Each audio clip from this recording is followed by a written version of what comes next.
નમસ્કાર. નિર્માણ ન્યૂઝની વિશેષ રજૂઆત ઝરોડ કાર્યક્રમ સાથે હું છું યજ્ઞ ત્રિવેદી. દર્શક મિત્રો, આજે ઝરોડ કાર્યક્રમમાં ચર્ચા વિચારણા કરવાની છે તોડજોડ વર્સિસ રિસોર્ટ પોલિટિક્સને લઈને. જે પ્રમાણે આજે રિસોર્ટ પોલિટિક્સની અત્યારે તો જે બાબત ચર્ચાઈ રહી છે, આ બાબતો તો વિધાનસભાનો જે ચૂંટણી હોય કે પછી લોકસભાની હોય તેમાં ક્યાંક ચર્ચાનો વિષય બનતો હોય છે, પણ અમે સ્થાનિક સ્વરાજની ચૂંટણીમાં પણ અત્યારે તો રિસોર્ટ પોલિટિક્સ સવાલ ઘણા બધા થઈ રહ્યા છે. પણ તેની સાથે આજે શરૂઆત થઈ રિસોર્ટ પોલિટિક્સની તે મૂળ સૌરાષ્ટ્રથી અત્યારે તો થઈ છે, ત્યારબાદ અમદાવાદને બધી જગ્યાએ જોવા મળી રહી છે. સૌરાષ્ટ્ર કે જે રાજકારણનું એપી સેન્ટર અત્યારે તો કહેવાતું હોય છે, પછી વિધાનસભાની ચૂંટણી હોય કે પછી લોકસભાની ચૂંટણી હોય કે પછી સ્થાનિક સ્વરાજની ચૂંટણી પણ કેમ ના હોય, કે જેમાં રાજકોટમાં જે પ્રમાણે વોર્ડના જે ઉમેદવારો હતા કોંગ્રેસના અને તેમને અત્યારે અજ્ઞાત સ્થળે એટલે કે રિસોર્ટમાં અત્યારે તો ક્યાંક લઈ જવામાં આવ્યા હોય તેવી બાબત જોવા મળી રહી છે. રાજકોટના કોંગ્રેસના પ્રમુખ તેમના દ્વારા જે કહેવામાં આવ્યું છે કે ભારતીય જનતા પાર્ટી સામ દામ દંડ ભેદની જે રાજનીતિ કરતી હોય છે ને તેના કારણે અમારે અજ્ઞાત સ્થળે લઈ જવાનો અત્યારે તો વારો આવ્યો છે. સવાલ એ થતો હોય છે કે આ પ્રકારની પરિસ્થિતિ કેમ ફરી એકવાર અત્યારે તો ગુજરાતમાં જોવા મળી. એક બાજુ ઓપરેશન લોટસ તો બીજી બાજુ રિસોર્ટ પોલિટિક્સ. આ બાબત ક્યાં જઈને અટકશે તે એક સૌથી મોટો સવાલ છે. તમામ મુદ્દાઓ પર ચર્ચા વિચારણા શરૂ કરવી છે. ચર્ચા વિચારણા કરવા માટે અમારી સાથે જોડી ગયા છે પ્રશાંતભાઈ ગઢવી કે જેઓ રાજકીય વિશ્લેષક છે, કલ્પેશભાઈ પટેલ કે જેઓ કોંગ્રેસ પાર્ટીના પ્રવક્તા છે, અને નિલેશભાઈ સોલંકી કે જેઓ ભારતીય જનતા પાર્ટીના પ્રવક્તા છે. જે આપ ત્રણનું સૌથી પહેલા તો સ્વાગત છે. પ્રશાંતભાઈ, શરૂઆત આપનાથી કરવા માંગીશ. તમે મેં વિધાનસભા અને લોકસભામાં આ બધા મુદ્દાઓ તો ચર્ચા કરી હતી, રિસોર્ટ પોલિટિક્સની બધાની. આ સ્થાનિક સ્વરાજની ચૂંટણીમાં અત્યારે તો જરૂર કેમ પડી? પ્રશાંતભાઈ, શું લાગી રહ્યું છે આપને કે એક બાજુ તોડજોડની રાજનીતિ તો બીજી બાજુ રિસોર્ટ પોલિટિક્સ પણ અત્યારે તો જોવા મળી રહ્યું છે? રિસોર્ટ પોલિટિક્સ બે રીતે નોર્મલી આપણે પિક્ચરમાં જોયા છે. એક સરકાર બનાવવાની અને એકદમ કટ ટુ કટ આ બાજુ 5 વધારે છે અને આ બાજુ 5 ઓછા છે તો કદાચ આવે, અને કાં પેલું કે છે એમ કે 5 વર્ષ કોર્પોરેટરો ખોવાઈ ગયા છે અને અત્યારે ઉમેદવાર ખોવાઈ ગયા છે. જે વસ્તુ જીતીને પછી લોકોને કરવાની છે એ જીત્યા પહેલા આ લોકોએ ચાલુ કરી દીધું. આની પાછળ બહુ બધા ગણિતને આપણે જો સમજવામાં આવે તો બંને પાર્ટીને આપણે ઠપકો જ આપવો પડે. આપણે શરૂઆત માનો કે ડેફિનેટલી એઝ યુઝ્યુઅલ જેમ વિપક્ષનું બી આપણા ઉપર બી એક મેણું છે, તો પહેલો સવાલ આપણે વિપક્ષને કરીએ કે તમારે ઉમેદવારને કેમ આવી રીતે અથવા તો ઉમેદવારને આટલું કેમ બીવું પડે છે? ઉમેદવાર જ્યારે એને ચટ્ટાન જેવો હોય છે કે એને લડવું હોય છે. આ લડવૈયો કોને કહેવાય? ગમે તેવી પરિસ્થિતિમાં હું લડીશ. તો પછી અત્યારે ઉમેદવાર કેમ બેકફૂટ પર જાય? બીજું, તમારા ઉમેદવારમાં એક નિલેશ કુંભાણી સુરતની આખી લોકસભા જે ખોળામાં જઈને આપી દીધી ત્યારથી લોકોને એક અવિશ્વાસ ઊભો થયો. બીજું, દરેક ઉમેદવાર કોંગ્રેસનો જ્યાં કોંગ્રેસ કોઈ જીતતી નથી તેવામાં પણ દાવેદારી કેમ નોંધાવે છે? કારણ કે એને કંઈક ને કંઈક ગોઠવણ કરવી છે, કાં તો એ સીટની ગોઠવણ કાં તો પોતાની ગોઠવણ. અને જેમ દિલ્હીનો રસ્તો વાયા યુપી ક્લિયર થતો હોય છે એમ પૈસા કમાવાનો અથવા તો ગોઠવણ ભાજપમાં કરવાનો રસ્તો વાયા કોંગ્રેસ જે આપણે જોતા આવ્યા છે અને આપણી સામે છે એ અત્યારે નજર સમક્ષ આવી રહ્યું છે. ભારતીય જનતા પાર્ટીને મારે પૂછવું પડે કે તમારી પાસે તો વિકાસના નામનું મોટું વટવૃક્ષ તમે ફેલાઈ લીધું છે. તમારી પાસે મોદી સાહેબનો ચહેરો છે, કમળનું જ બટન છે, બીજું કંઈ છે જ નહીં. અને તમે કહો છો એમ કે આ 70 વર્ષમાં કોંગ્રેસે કશું કર્યું નથી અને તમે જ બધું કર્યું છે, તો પછી તમારે કોંગ્રેસના ઉમેદવારની ક્યાં જરૂર છે? અને તમે એમના મધ્યસ્થ કાર્યાલયો ખોલી નાખ્યા છે ઉમેદવાર જાહેર કર્યા પહેલા, પ્રચાર ચાલુ કરી દીધો છે સોસાયટીએ જઈને. તો પછી હવે એ દિશામાં ક્યાં વિચારવાનું છે અથવા એ દિશામાં તમે સમય કેમ બગાડો છો? એનું કારણ એ છે કે આપણે જે રીતે જોયું કે હાઈ એન્ટી ઇન્કમ્બન્સી સરકાર વિરુદ્ધ જે બની છે કે બેનરો લાગી ગયા છે કે ભાજપના કોર્પોરેટરે સોસાયટીમાં પ્રવેશ કરવો નહીં. તો શું તમને એવું લાગ્યું કે હવે બિનહરીફ થઈશું તો જ જીતીશું અને નહીં જીતી શકાય? એ સિવાય આટલી એન્ટી ઇન્કમ્બન્સીનો તક કોંગ્રેસ જે ઝડપી નથી. હું ને યજ્ઞ અહીંયા જ બેઠા છીએ.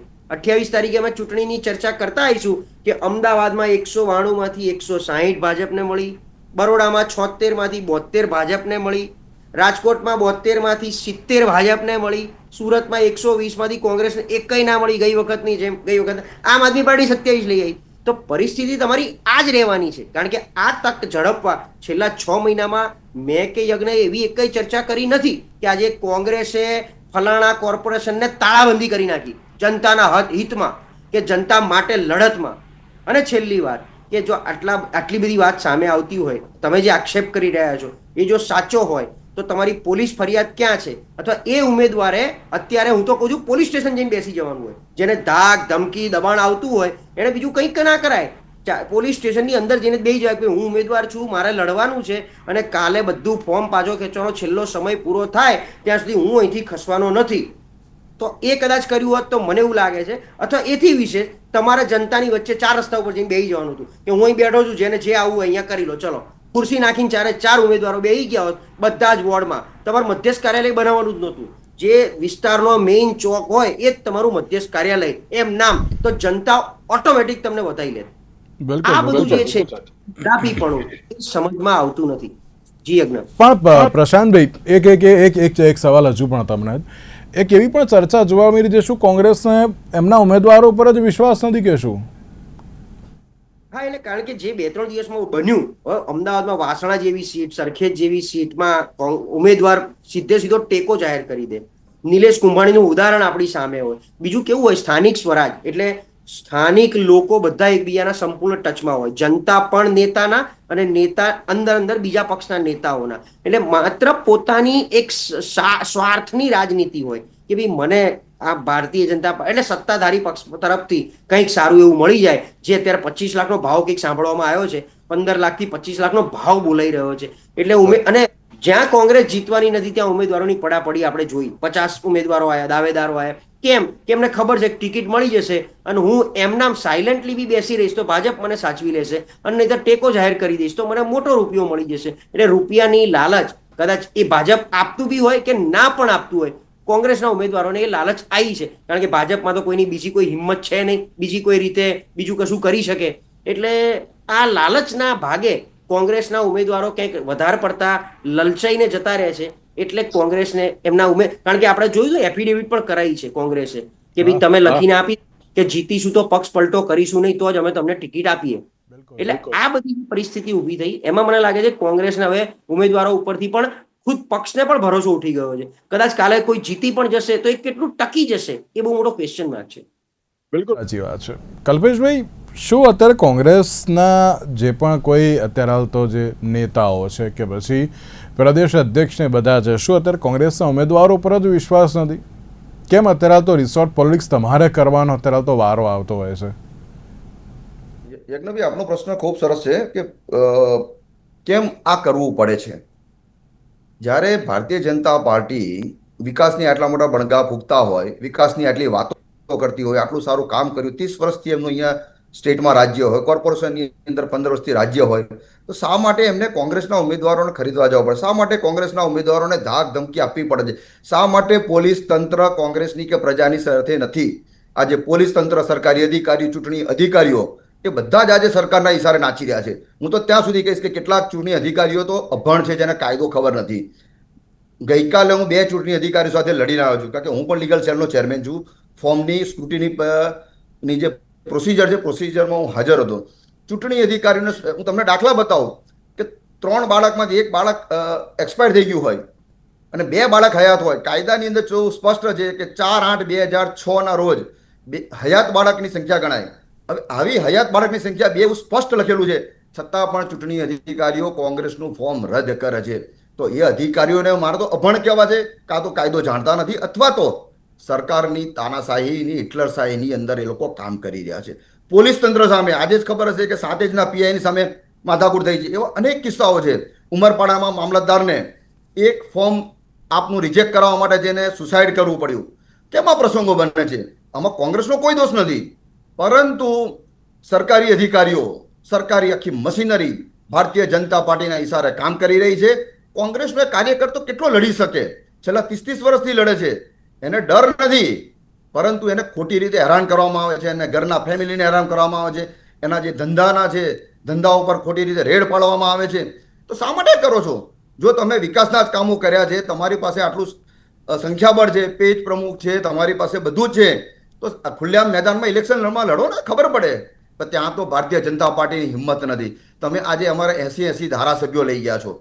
કોર્પોરેશનની અંદર પણ અત્યારથી 15 જે પ્રશાંતભાઈએ કહ્યું 25 લાખનો ભાવ, 100% વાત સાચી છે કે 25 લાખનો ભાવ મહાનગરપાલિકાઓમાં ચાલે છે, તાલુકાઓની અંદર 15 લાખથી 20 લાખની અંદરનો ભાવ ચાલી રહ્યો છે. શા માટે માર્કેટમાં આવું આવ્યું? શા માટે પણ મીડિયામાં પણ બતાવવું પડે છે કે આ ભાવ ચાલી રહ્યો છે? એનો અર્થ કે કંઈક ને કંઈક વાસ્તવિકતા સાચી છે, અને આ વાસ્તવિકતા સાચી છે તો ભારતીય જનતા પાર્ટીએ શરમથી માથું ઝૂકી જવું જોઈએ કે સરકાર ચલાવવાની એમને તાકાત નથી. અને સરકારી તંત્ર, હમણાં પ્રશાંતભાઈએ સરસ વાત કહી કે ઉમેદવારો પોલીસ સ્ટેશનમાં બેસી જવું છે. પ્રશાંતભાઈ, આપણી વાત સાથે હું સંમત છું, પણ એ પોલીસમાં હિંમત છે કે કોંગ્રેસના કાર્યકર્તાને સાચવવાની, કોંગ્રેસના કાર્યકર્તાની કે ઉમેદવારને પ્રોટેક્શન આપવાની? અરે એ તો સરકારને ઇશારે એને ગમે તે ફરિયાદમાં ઘાલી દેશે જેલમાં. આ તાનાશાહી છે. આ તાનાશાહીની અંદર કોંગ્રેસના આજે 182 ઉમેદવાર જે અમદાવાદ મ્યુનિસિપલ કોર્પોરેશનમાં ઉભા થયા, એમાંથી 2 ઉમેદવારનો જ દાખલો આવ્યો છે. હશે એમની ક્યાંક મજબૂરી હશે, કોઈ પ્રેશર હશે, અને એ પ્રેશર આજે નહીં તો કાલે પણ એ જાહેર થશે. તો સરકારની તાનાશાહી સામે કેમ પ્રશ્ન નથી ઉઠતા? શા માટે ચૂંટણી અધિકારીઓ સામે પ્રશ્ન નથી ઉઠતા? શા માટે પોલીસ તંત્ર સામે પ્રશ્ન નથી ઉઠતા? જો નિષ્પક્ષ ચૂંટણી હોય, જેમ પ્રશાંતભાઈએ કહ્યું કે આવું જ કંઈ હોય તો તમે તમારા જે પણ અત્યારે તો વોર્ડના ઉમેદવારો છે, કલ્પેશભાઈ, જે પણ વોર્ડના ઉમેદવારો છે એમને લઈને અત્યારે તો રોડ પર બેસી જાઓ ને કે અત્યારે જો અમારી જોડે પણ આ પ્રકારની પરિસ્થિતિ થઈ રહી છે એવી રીતે. પણ બેસી જો, હવે આપની વાત સાથે સંમત, પ્રશાંતભાઈએ આ જ વાત કહી, અમે 4 રસ્તા ઉપર બેસી જઈશું તો પોલીસ આવશે કે આ કલમ લાગુ પડશે, આ કરશે, ઉઠાઈને લઈ જશે. અરે કોઈ સામાન્ય વ્યક્તિઓ જ્યારે પોતાનું આંદોલન કરે છે ત્યારે તો આ દંડા મારીને પોલીસ ભગાડે છે, ખોટા કેસો કરે છે. મને એક વસ્તુ બતાવો, કોંગ્રેસના રાજની અંદર લોકોને આંદોલન કરવાની છૂટ હતી. આજે ભારતીય જનતા પાર્ટીની રાજની અંદર કોઈ વ્યક્તિ આંદોલન નથી કરી, શિક્ષકો આંદોલન નથી કરી શકતા, આંગણવાડી બહેનો આંદોલન નથી કરી શકતી. કોણ આંદોલન કરે છે? પ્રશાંતભાઈની વાત સાથે આપણી વાત સાથે સંમત છું. હું કાલે આદેશ કરું પાર્ટીને, કહું કે અમારા 4 ઉમેદવારને 4 રસ્તા પર બેસાડી દો. સાહેબ 5 મિનિટની અંદર પોલીસ આવશે અને ઉઠાઈને લઈ જશે દંડા મારીને. છે પોલીસને રોકવાની હિંમત આ સરકારમાં? સરકારના ઈશારા પર તો પોલીસ કામ કરે છે, ખાલી એમને ખેસ જાહેરમાં પહેરવાનો બાકી રહી ગયેલો છે. અને હું એટલા માટે જ કહું છું કે ઇલેક્શન કમિશનની જે આખી પ્રોસેસ છે એની ગંગોત્રી એટલે જ્ઞાનેશ કુમારથી શરૂ થઈને નીચે સુધીની આખી મેલી છે. આખી ગંગા મેલી છે. અને એ ગંગાની જ્યાં સુધી સફાઈ નહીં થાય ને ત્યાં સુધી નિષ્પક્ષ ચુનાવ નહીં થાય. ત્યાં સુધી આજે કોંગ્રેસના ઉમેદવારોને ડરાવી ધમકાવીને લઈ જશે, કાલે આમ આદમી પાર્ટીના ઉમેદવાર, પરિસ્થિતિ એવી આવશે કે કાલે કોઈ ઇલેક્શન લડવા તૈયાર નહીં થાય. અને ભારતીય જનતા પાર્ટીને જો આટલું જ હોય તો શા માટે ચૂંટણી જાહેર કરે છે? 182 ઉમેદવાર જાહેર કરી દો. લોકતંત્રની ક્યાં જરૂર છે? કલ્પેશભાઈ, તમે એમ કહો છો કે ના અત્યારે તો બધેમાં ક્યાંક ભ્રષ્ટાચાર ને બધું જોવા મળે છે. કલ્પેશભાઈ, તમારી જોડે મુદ્દા છે, બધું છે, તો તમે જનતા સમક્ષ કેમ નથી જતા? તમે મુદ્દાઓ ઉઠાવીને અત્યારે જનતા સમક્ષ જા તો જનતા અત્યારે તમને એક્સેપ્ટ કરશે. ચલો, તમારી બધી વાત સાચી. એક વાત માટે હું પ્રશાંતભાઈ અમે બંને એગ્રી થઈ જઈએ છીએ. સાંભળો કલ્પેશભાઈ, એક મિનિટ કલ્પેશભાઈ, એક મિનિટ. તમે જેમ કહ્યું કે ના તરાલ આ પ્રકારની પરિસ્થિતિ છે, બરાબર. હું અને પ્રશાંતભાઈ તરાલ ચલો એગ્રી કરીએ છીએ કે ના આ પ્રકારની પરિસ્થિતિ છે. તમારી જોડે મુદ્દાઓ છે, તમારી જોડે કાર્યકર્તાઓ છે, બધું છે, તો એ મુદ્દાઓ લઈને અત્યારે તો પ્રજા વચ્ચે જાઓ ને. પ્રજા ક્યાં એક્સેપ્ટ નથી કરવાની? જો તમે અત્યારે સાચા મુદ્દાઓને બધું લઈને આગળ જશો તો પ્રજા અત્યારે તો તમને પણ મોહર લગાવશે ને. એમાં ક્યાં ના છે? કલ્પેશભાઈ, યજ્ઞાનભાઈ, આપની વાત સાથે 100% સંમત છું. અમે પ્રજા વચ્ચે તો છેલ્લા 30 વર્ષથી જઈએ છીએ, અને છેલ્લે દાડે જ્યારે મતદાન આવે છે ને ત્યારે ઈવીએમ કામ કરી જાય છે, પોલીસ તંત્રની ધાક ધમકીઓ કામ કરી જાય છે. અમારા વિસ્તારમાંથી મતદારોને મતદાન કરતા રોકવામાં આવે છે. ભૂતકાળમાં સાહેબ આપની ચેનલ ઉપર પણ આ બતાવેલું છે. કેટલા જિલ્લાની અંદર, તાલુકાઓની અંદર આપણે બતાવેલું છે કે જ્યારે સાચા ઉમેદવારો જે કોંગ્રેસ પક્ષી હશે એને મતદાન કરતા રોકવામાં આવે છે. શા માટે પોલીસ તંત્રનો દુરુપયોગ કરવામાં આવે છે? મને એ ખબર નથી પડતી.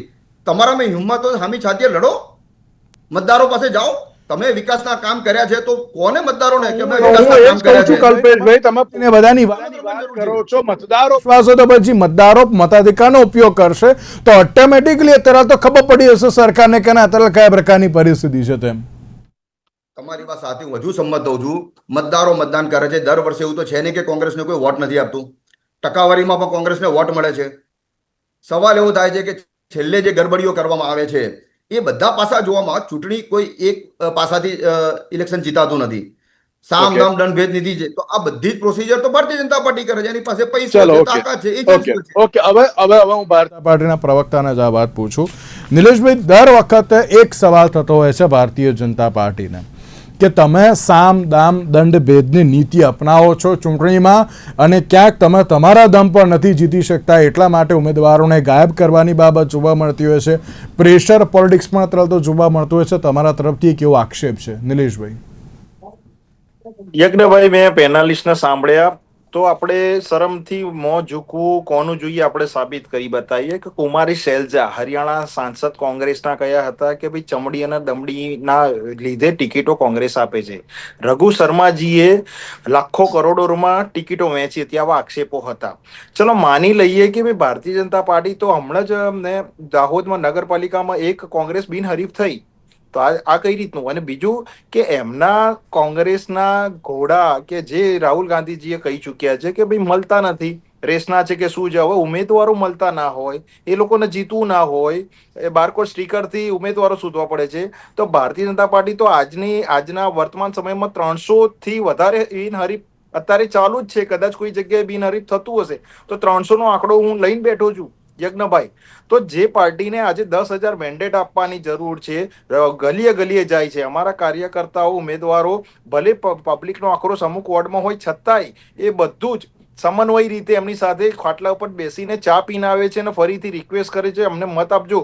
તો આટલી બધી કાર્યકર્તાઓની ફોજ અમે જમીન ઉપર ઉતારી છે. કયા દમનની વાત કરે છે? દમનની એની વાત કરવી જોઈએ કે ઇન્દિરા ગાંધીજીએ જયપ્રકાશથી માંડીને લાલુજી, નીતિશજી બધાને જેલમાં ગાળી દીધેલા હતા. આ એમની જ સિસ્ટમની વાત કરી રહ્યા છે. એમની સિસ્ટમની વાત એમને ભૂલવી ના જોઈએ. એ દમનની ગીરી હોય. પણ જ્યારે ભારતીય જનતા પાર્ટીએ કોઈ પણ જાતનું, તમે જુઓ કે આજે કોઈ પણ નેતા, ધારાસભ્ય કોંગ્રેસના પ્રધાનમંત્રીને એલફેલ બોલી જાય છે, ઘૂસણખોરી કહી રહ્યા છે, સમગ્ર ગુજરાતને અપણ કહી રહ્યા છે. એટલા જ માટે હું આ પ્રવક્તા બહુ જ સરળ વ્યક્તિ જે બોલી ગયા કે ઈવીએમ ની ગલતી, હજી તો 28 તારીખનું લિસ્ટ તમને બતાવું કે દમન કરતા હતા, પોલીસ સિસ્ટમ એમના હાથમાં હતી, સરકારી મશીનરી દુરુપયોગ, ઈવીએમ ખરાબ, ઇલેક્શન કમિશન ખરાબ. ભાઈ હિમાચલમાં બધી જ સિસ્ટમ સારી રહી છે, કેરળમાં બધી જ સિસ્ટમ સારી રહી છે, તો ગુજરાતમાં કંઈક આવે છે તો કે તમે આ કરો છો. ભાઈ તમે તો તમારો ભૂતકાળમાં આવું હતું કે ઇલેક્શન વગર સુપ્રીમ કોર્ટે ઇન્દિરા ગાંધીજીને ઇલાહાબાદ હાઈકોર્ટે એમને 6 વર્ષ બેન કર્યા હતા. કેમ? ખોટું ઇલેક્શન લડ્યા હતા, ખોટી રીતે જીત્યા હતા. આવું તો નથી ને. તો આજે અમે 15 વર્ષથી સેન્ટ્રલમાં અને 30 વર્ષથી રાજ્યમાં સરકાર બાંધી રહ્યા છીએ. કેમ? તમારી જોડે જિલ્લા પંચાયત હતું, તાલુકા પંચાયત હતું, નગરપાલિકા હતું, જિલ્લા પંચાયત હતું. સાહેબ અત્યારે તમે જુઓ બધી જ ભારતીય જનતા પાર્ટી પાસે છે. અને જો આટલી સિસ્ટમથી જીતવું હોત તો 10,000 મેન્ડેટ આપવાની જરૂર શું હતો? કોંગ્રેસના જે આક્ષેપો છે એ અમે પહેરી લઈએ થોડા સમય માટે, તો ભાઈ તમારી જરૂર શું હતું? તમારા રાહુલ ગાંધીજીને પણ અમે તો લઈ લઈએ. રાહુલ ગાંધીજી ક્યારે આવે છે કમલમની સીડીઓએ ખેસ તમારી પહેરવા? તાકાત નથી, હિંમત નથી. તો આ તમારી આક્ષેપો તાકાત છે. નથી, હિંમત નથી. બસ પરફેક્ટ આ જવાબ જોઈતો હતો મને. આ જવાબ જોઈતો હતો કે અમે લોકશાહીનો સન્માન કરીએ છીએ. ભલે તમે ડરાવો. એટલા ભાઈ હું તમારા સમયમાં નથી બોલ્યો. હું આ પ્રશ્નનો જવાબનો જ આ રાહ જોતો હતો કે અમારી તાકાત નથી. અમે માત્ર લોકશાહીને મજબૂત કરવા માટે, અમારા ઉમેદવારોને જીતાડવા માટે અમારા કેમ દર કાર્યકર્તાઓ વખતે નિલેશભાઈ 40 એક જ ડિગ્રીમાં સવાલ યજ્ઞભાઈ થતો હોય? કાર્યકર્તાઓ પ્રચાર કરી રહ્યા છે. ભાઈ, કેમ દર વખતે તો એક જ સવાલ થતો હોય છે કે ના સત્તાનો દુરુપયોગ અત્યારે તો ભારતીય જનતા પાર્ટી કરી રહી છે તેમ? નાચ ના જાને આંગણ ટેડા હારવાની કગાર ઉપર આવી ગયા છે. 300 થી વધારે બિનહરીફ થઈ ગયા છે, ઉમેદવારો નથી મળતા. આ સનાતન સીધું દેખાય છે. અને ખૂબ જ સારી વસ્તુ કરી પ્રશાંતભાઈની વાતથી બધા જ કોંગ્રેસના પ્રવક્તાઓ સહમત છે. તો પ્રશાંતભાઈ કાલે તો કંઈક કહેશે તો તમે પકડી લેશો. એટલે હું કહી રહ્યો છું કે તમે જાહેરમાં બેસાડો ભાઈ. આ માત્ર આક્ષેપો એમના ઉમેદવારને યજ્ઞભાઈ કોણ સાચવે? અમે સાચવીએ કે એમની પાર્ટી સાચવે? એમને કહ્યું કે 80 ધારાસભ્ય લઈ ગયા. નિલેશભાઈ એમને કહ્યું કે 80 ધારાસભ્ય લઈ ગયા. ભાઈ તમે સાચવ્યા નહીં, તમે તો કચરો કયા હતા. તમે તો કયા હતા કે જેટલા જાય એટલા ઓછા. આ તો આવું નથી ને ભારતીય જનતા પાર્ટી. અને તમે આટલી મોટી કોંગ્રેસ પાર્ટી હતી વિખરાઈ ગઈ, તો ભારતીય જનતા પાર્ટીના વિચારધારા સાથે સંમત થાય છે, ખૂબ જ સારી વસ્તુ છે. તમે પણ કાલે આવી જશો ભાઈ. ભાઈ, આજે વધુ એક કોંગ્રેસના ઉમેદવારોનો જે અત્યારે તો જે બાબત આવી હતી કે સ્થાનિક સ્વરાજની ચૂંટણીમાં કોંગ્રેસના ઉમેદવારોને ભારતીય જનતા પાર્ટીના હોદ્દેદારો ધમકાવી રહ્યા છે. જોધપુર, ઘાટલોડિયા, ચાંદલોડિયા વોર્ડના ઉમેદવારને ધમકીની બાબત અત્યારે તો જોવા મળી રહી છે અને તેમણે ક્યાંક ફરિયાદ પણ કરી છે. નિલેશભાઈ, નહીં યજ્ઞભાઈ, આને હું નકારી ગયું છું, કારણ કે આજે આ રાજકારણમાં આક્ષેપ પ્રતિ આક્ષેપ થતા હોય અને ખ્યાલ છે કે ભાઈ આજે રાજકારણમાં કંઈ પણ આજે કોંગ્રેસને ખબર છે કે ભાઈ અમારે આ વસ્તુ પકડવાની છે, અમે આ આક્ષેપો કરીએ, પણ એમની જોડે ઉમેદવાર નથી. સનાતન સીધી વસ્તુ છે કે આપણને ખબર છે કે ભાઈ ઉમેદવારો એમને મળતા નિલેશભાઈ, નથી. કેવી પણ બાબત અત્યારે સાંભળો કે પક્ષ પલટા માટે દબાણ કરવામાં આવે છે ભારતીય જનતા પાર્ટી તરફથી? ના, કોઈ દબાણ કરવામાં નથી આવતું. ઓલરેડી અમે તો અત્યારે હાલ બિનહરીફ 300 નો આંકડો અમે તો પાર કરી ચૂક્યો છે. અમારા તો એમને બે લડે તો સારું છે. અમારા 10,000 મેન્ડેટ જે આપેલા છે એ બધા જ કાર્યકર્તાઓની એક સક્ષમતા દેખાય, એ એમની એ તાકાત દેખાય, અને કોંગ્રેસના એ મોટા નેતાઓને ખબર પડે. 10 જનપદ સુધી એવા જ જશે જ્યારે 28 એપ્રિલે સમગ્ર ઈવીએમ માંથી બધા તાલુકા, નગરપાલિકા, જિલ્લા પંચાયત, મહાનગરપાલિકામાંથી કમળ નીકળે અને એ નેતાઓને એ મેસેજ જશે કે અભણ કહેતા હતા, ગુજરાતની જનતાએ એમને વોટના રૂપે તમાચો માર્યો છે. જી નિલેશભાઈ, તમે બધી જ વાત કરો છો પણ અત્યારે ભારતીય જનતા પાર્ટીમાં ડેમેજ કંટ્રોલ બહુ બધું કરવાનું છે, ખબર છે ને? ક્યાંક શિસ્તની એક પાર્ટી હોય છે, જેને પણ દરેક ઇલેક્શનમાં અમારી કેડર બેઝ પાર્ટી છે, જેને પણ પાર્ટીમાં નિષ્ક્રિય રહ્યા હોય, પાર્ટી વિરોધ કામ કરેલું હોય, તેના માટે અમારી એક પ્રકલ્પ છે. એ પ્રકલ્પ એને જે તે સજા, એને સુનાવણી થાય છે, એને સજા આપે છે. અને ભારતીય જનતા પાર્ટી 1.25 લાખથી પણ વધારે સક્રિય કાર્યકર્તાઓ છે અને આજે 40 ડિગ્રીમાં પ્રચાર કરી રહ્યા છે. આંતરિક અસંતોષ મળી રહ્યો છે, તમને ખબર છે ને? તમે પેરાશૂટ ઉમેદવારો જે લાવ્યા છો ને કોંગ્રેસમાંથી લઈને, તેના કારણે તમારા જે પાયાના કાર્યકર્તાઓ છે એમ કે છે કે ભાઈ અમારી અવગણના થઈ રહી છે. તમે પ્રસ્તાવના બાંધી શરૂઆતથી કે કોંગ્રેસ ભારતીય જનતા પાર્ટીના કાર્યાલય પહેલા ખુલી ગયા હતા, કોંગ્રેસના નતા ખોલ્યા. તો અમારા માટે ઉમેદવાર કોઈ પણ હોય યજ્ઞભાઈ, માત્ર 4 કમળ આવે ને એને જીતાડવા માટે અમારી પાર્ટીની વિચારધારા હોય છે. આંતરિક અને એટલા જ માટે અસંતોષ નહીં કોઈ ડેમેજ કંટ્રોલ થાય છે તો અમારો કાર્યકર્તા જેટલા બી હતા એ બીજા જ દિવસે એમને ટિકિટ નથી મળી, સંતોષ થાય. સ્વાભાવિક છે કે બધાને ટિકિટ મળી એવું હોતું નથી વ્યવસ્થામાં. જેટલી બેઠક હોય એટલી ટિકિટો હોય છે, તો બીજા જ દિવસથી એને પાર્ટીમાંથી મેસેજ જાય છે, એને એ મનાવવામાં આવે છે. અને અમારો એક પારિવારિક હોય છે કે બીજા દિવસથી એરિયે કમળને જીતાડવા માટે, એ ઉમેદવારને જીતાડવા માટે 40 ડિગ્રી તાપમાનમાં પણ એ પ્રચાર કરવા નીકળી પડે છે યજ્ઞભાઈ. એટલે એ તો દરેક પાર્ટીમાં આ હોય છે, પણ અમારી પાર્ટીમાં અમારા નેતા, અમારા કાર્યકર્તાઓ જાય છે અને એને મનાઈ લે છે. કોઈ પણ નો અમારા તરફથી, એટલે કે જે ભારતીય જનતા પાર્ટી તરફથી કોઈ પણ પ્રેશર પોલિટિક્સ પણ નથી થતું, ના પક્ષ પલટાનું પણ પ્રેશર થાય, તમે એમ કહી રહ્યા છો? એટલે પક્ષ પલટાનું કોઈ પ્રેશર પોલિટિક્સ નથી હોતું. તમે જોયું હશે કે અંબાજીથી માંડીને ઉમરગામ સુધી આદિવાસી બેલ્ટમાં સૌથી વધારે કોંગ્રેસનો મજબૂત ગઢ હતો, આપણે માનવું જોઈએ. પણ જ્યારે એમના જ નેતાઓ એમના ત્યાં અપમાન સહન કરતા હોય, એમના ત્યાં રાહુલ ગાંધીજીને મળવા માટે 2 વર્ષ લાગતા, કદાચ મળતા પણ ના હોય, તો એ અપમાનથી એને વિકાસ કામ કરવા હોય તે ભારતીય જનતા પાર્ટીની વિચારધારા સાથે આવે છે, એને કામ કરવાની અહીંયા તક મળે છે. તમે જુઓ કે આજે અમારા 156 થી માંડીને 163 ધારાસભ્ય એમને તો નહીં થયા હોય ને, કારણ કે કોંગ્રેસમાં કોઈ નેતૃત્વ નથી, કોઈ દિશા નથી. એમના ત્યાં માત્ર નેતાઓની પાર્ટી છે, કાર્યકર્તાઓ તો રહ્યા નથી, ઉમેદવારો મળતા નથી. અને હજી રાહુલ ગાંધીજી એ ઘોડા શોધે છે કે રેસના કયાના લગ્નના કયા, એટલે આખી પાર્ટી લુપ્ત થવા પાય છે. ઓકે, કલ્પેશભાઈ, તમે જ્યારે હારી જાઓ છો તો છેલ્લે ઠીકરું અત્યારે તો ઈવીએમ ઉપર જ ફોડો છે એવો આક્ષેપ થતો હોય છે. 30 સેકન્ડ. ના, જો મારે એક જ નિલેશભાઈને કહેવું છે, જો કોંગ્રેસ પતી ગઈ છે, કોંગ્રેસ કશું છે જ નહીં, તો શા માટે કોંગ્રેસમાંથી તમે ઉમેદવાર લઈ જાઓ છો? શા માટે તમે ટિકિટ આપો છો? તમારા ભાજપના કાર્યકર્તાઓને શા માટે રાખ્યા છે? આપો ને એમને ટિકિટ. મેં એટલે જ કહ્યું કે 80 ધારાસભ્યો અમારા લઈ ગયા, ચૂંટાયેલા ધારાસભ્યો તમે લઈ ગયા છો, બરોબર? હાલ પણ કોર્પોરેશનમાં, તાલુકા પંચાયત, જિલ્લા પંચાયતમાં કોંગ્રેસના જે ઉમેદવારોને મેન્ડેટ આપેલો છે એ લોકોને લઈ જાઓ છો. એનો અર્થ કે તમારી પાસે સક્ષમ નેતા, કાર્યકર્તા નથી કે જે ચૂંટણી જીતી શકે. આજે જનતા એ કોંગ્રેસ સાથે છે અને કોંગ્રેસના કાર્યકર્તાઓ, નેતા સાથે સક્ષમ છે આજે. એટલા માટે તો તમારે અમારા ઉછીને લઈ જવા પડે છે, ડરાવી ધમકાવીને ગમે તે લઈ જવા પડે છે. તમારા કાર્યકર્તાઓ ખરેખર પબ્લિકમાં જઈ શકતા હોય તો આપો ને ટિકિટ. કેમ નથી આપતા? શા માટે તમે ઉછીના લઈ જાઓ છો અમારે ત્યાંથી? ઓકે, પ્રશાંત, છેલ્લો સવાલ. આ રિસોર્ટ પોલિટિક્સની બધાની વચ્ચે ક્યાંક સવાલ એ જ છે કે હવે આ અટકશે ક્યારે? તો બીજી બાજુ જે નિલેશભાઈ પણ કહી રહ્યા છે કે ના, જો કોઈ પણ મુદ્દા ના હોય ને એટલા માટે અત્યારે તો આ પ્રકારનું ઈવીએમનું અત્યારે તો બહાનું કાઢવામાં આવે છે. જો પ્રશાંતભાઈ, મેં જે પ્રમાણે કહ્યું કે જો પ્રોપર મુદ્દાની સાથે જનતા વચ્ચે જાય તો જનતા અત્યારે તો તેને પણ ક્યાંક સપોર્ટ આપે. તો શું લાગી રહ્યું છે કે આમાં પછી રિસોર્ટ પોલિટિક્સ કરવાની જરૂર પડે? દૂરની વાત છે અને 28 તારીખની વાત છે. અત્યારે એની કોઈ ચર્ચા જ નથી, કારણ કે એ તો એ દિવસે જ ખબર પડી જશે. બીજું, રિસોર્ટ પોલિટિક્સની આપણે વાત કરી અને જનતાની વચ્ચે બેસવાની વાત કરી. ઉદાહરણ લેવા બહુ દૂર જવાની જરૂર નથી. અમદાવાદના દાણી લીમડા વિસ્તારના મુસ્લિમ કોર્પોરેટર જેલમાં બેસીને પણ ફોર્મ ભર્યું છે, જો હું ખોટો ન હોઉં તો, કારણ કે અત્યારે જેલમાં છે. એમની ધરપકડ થઈ હતી, કદાચ જામીન મળ્યા કે નહીં મને ખબર નથી, પણ એમણે ફોર્મ ભર્યું છે. તો જો એ આટલી મજબૂતાઈથી મક્કમતાથી ફોર્મ ભરી તમે શકતા, તિરમિઝીની વાત કરી રહ્યા છો?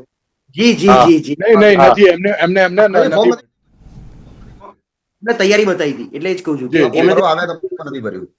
તો જો એ આટલી મજબૂતાઈથી બહાર આવી શકતા હોય કે મારે ફોર્મ ભરવું છે ગમે તેવી પરિસ્થિતિમાં, એટલે તૈયારી બતાવી હતી, તો અત્યારે ઉમેદવારોએ પણ, બીજું ઉમેદવારોને આ તકલીફ છે, તો શું એ પક્ષના મોડી મંડળ કે પક્ષના જે કંઈ હોદ્દેદારો છે એમના સમક્ષ આવીને એમણે લાગણી વ્યક્ત કરી છે, કે પછી ઉમેદવારો પોતાની રીતે જ જ્યારે જે ઉમેદવારોએ ફોર્મ પાછા ખેંચ્યા છે એમણે કોઈ લાગણી બતાવી છે, કોઈ તૈયારી કે ભાઈ અમે અમારી પાસે આવું આવ્યું કે આવું આવ્યું, અથવા તો આ કારણ છે? કારણ કે છેલ્લે તો પક્ષનો વફાદાર કાર્યકર છે, તો વફાદારી શું કહે છે એને એના મોડી મંડળને.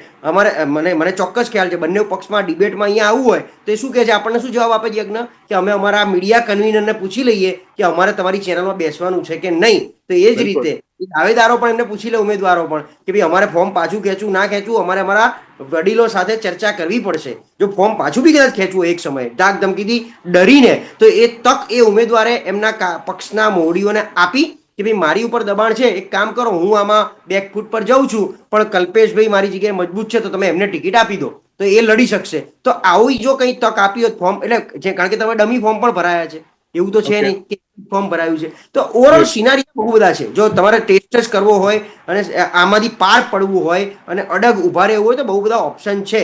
100%. હું વિચારું છું કે 20% 30% કેસમાં ધાક ધમકી છે, નથી એવું નથી, એ તાનાશાહી હશે, પણ એની સામે જે બાકી 70% અણવિશ્વાસ ઉમેદવારોની એથિક્સ અને ઇન્ટિગ્રિટી ઉપર છે, એ બહુ મોટો પ્રશ્ન છે. બિલકુલ સાચી વાત છે. તો હવે તેને લઈને પણ હવે ક્યારે વિચારણા કરવામાં આવશે તે એક સવાલ યથાવત છે. તેની સાથે પ્રશાંતભાઈ, નિલેશભાઈ અને કલ્પેશભાઈ, આપ ત્રણનો આભાર અમારી સાથે આ ચર્ચા વિચારણામાં જોડાવા માટે. તો દર્શક મિત્રો, આજના વિશેષ કાર્યક્રમને આપશે નમસ્કાર.